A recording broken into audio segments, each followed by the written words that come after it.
qaama saalaa dhiiraa kan akkaan jabeessuu fi kan akkaan dheeressu akkasumas kan dafeetii bishaan dhangalaasuu qoricha sana akka dafeetii hin dhangalaasne kan taasisudha jechuudha. Assalaamu alaykum warahmatullahi wabarakatuh. Ashama harka fuune horoon amantaa quraadha. Kutaaf amantaan osoo waliin kokkoonne jirtu baga jiraattan isiniin jedha. Viidiyoo har'aa kana keessatti jechuudha kan meeshaa qaama dhiiraadha jechuudha. Qaama saalaa dhiiraa kan akkaan dheeressuu fi kan akkaan jabeessudha jechuudha. Isinii qabadheetti dhufeetiin jira. Haga dhuma viidiyoo kanadha nafaana tura. Egaa jalqaba irratti kun akkuma argaatii jirtan kana jechuudha qullubbii adii fi wama muraasa takkan waan mana keenya keessa jiruuni fayyadamne jechuudha. Osoo kiniina hin fayyadamne waan mana keenya keessa jiru fayyadamneeti akka ajaa'ibaatti jechuudha. Haadha manaa teenya waliin illeen jechuudha gaggeessuu dandeenya. Kanaaf jechuudha waan mana keenya keessa jiru jechuudha. Kuno akkuma agartan kana jechuudha qullubbii adii jechuudha shunkurtaa adii jedhama jechuudha. Tooni yookiin shunkurtaa adiidha. Shunkurtaa adii ni qopheeffatanii ni ciccirtanii akkasuma koobatti naqattanii kibraadha immoo niskaaffee jechuudha. Niskaaffee kana mankiyaa lama itti naqattanii achi booda bishaan ho'istaniiti jechuudha. Bishaan qabbana osoo hin taane bishaan ni ho'istanii bishaan ho'aa itti naqatan jechuudha. Kooba takka jechuudha. Qalaasaa yoo qalaasaa qabattanis kooba ta'u jechuudha. Itti naqxanii niskaaffee bishaan ho'istaniiti dura ho'istanii akka kanatti waliin laqqattanii yeroo akka kanatti waliin maktan jechuudha. Achi booda loomii jechuudha. Loomii nuusa haa ta'uuti akkasuma immoo abbaa takkas yoo gootan rakkoo hin qabu. Fuutanii loomii abbaa takka nuusa jechuudha. Abbaa takka guutuu osoo hin taane gimmaasha fuutanii itti galchitanii achi booda jechuudha damma aslii jechuudha. Damma ka aslii oriijinaalii ta'e mankiyaa lama yookiin takka itti nattanii orga itti nattanii jechuudha.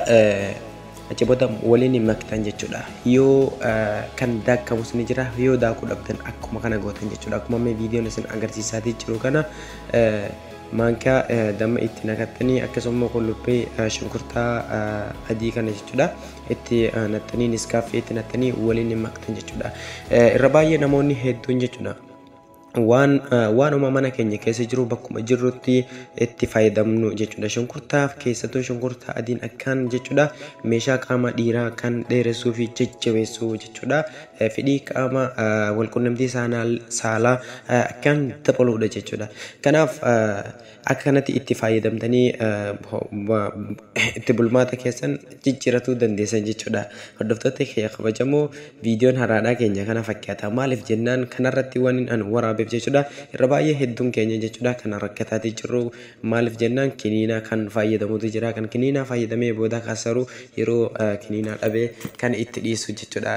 Fedhiin isaadhaa hin jirre kan fedhiin isaa hin qabnedha jechuudha. Rakkoo kanaatu qaama dhiiraadhaa kana jechuudha. Keessattuu ijoollee dhiiraadhaa kana mudatu jira. Kanarraa kan ka'e viidiyoo waraabee jira. Kanaaf jechuudha like, subscribe, share godhuu hin irraanfatina. Yoo fi keessan beektanis akka obboleeyyan keessan irraa baratan taasisaa isiniin jedha. Achi booda kooba akka itti buufatanii ganama laal ganama kooba takka galgala kooba takka yoo galgala dhiistanii ganama garaa qullaatti jechuudha. Ganama garaa qullaatti yoo kooba takka qalaasa takka dhugde jechuudha. Ati korma taata. Achi booda kiniinas hin barbaaddu waa takka illee hin barbaaddu korma wacaalu sihi jechuudha. Maaliif jennaan yoo akka kanatti fayyadamuu dhabdee kiniina fayyadamte rakkoo gurguddoo sirra gahuu danda'a waan ta'eedhaaf jechuudha.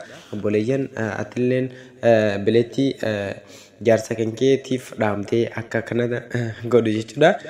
Yoo kin dadhabu ta'e jechuudha. Maaliif jennaan kun dhoksaa hin qabu waan dhoksaa hin qabnedha jechuudha. Hundumtuu kan barbaachisu kan jechuudha ilaallatu keessattuu dhiira jechuudha kan ilaallatu viidiyoon kun akkan kan ilaallatudha jechuudha. Irra baay'ee ijoolleen teenya baay'ee takka rakkataati jirti. Waan kanaan baay'ee takka rakkataati jirti jechuudha. Waan faranjiin tolchite kanaan namni fayyadamee akka baay'eetti miidhamaatii jira. Fedhii walqunnamtii saalaa jechuudha. Haadha manaa isaa waliin raawwatuun jechuudha. inni xiqqaataatii deema jechuudha. Xiqqaataatii deemee kiniina sana yeroo namni yeroo fayyadamu akkas ta'a jechuudha. Kanaaf viidiyoo xiqqoo tana daawwattanii irraa fayyadamuu dandeessan waan ta'eedhaafu viidiyoon keenya har'aadhaa kana fakkaata. Subscribe, like, share, comment godhaa. Kooba tanatti akkatti waliin maktanii achi booda kooba takka dhugdan torbaan yoo xiqqaate jechuudha. Torbaan takka dhugii haga 15tis yoo dhugde jechuudha. Achi booda jechuudha.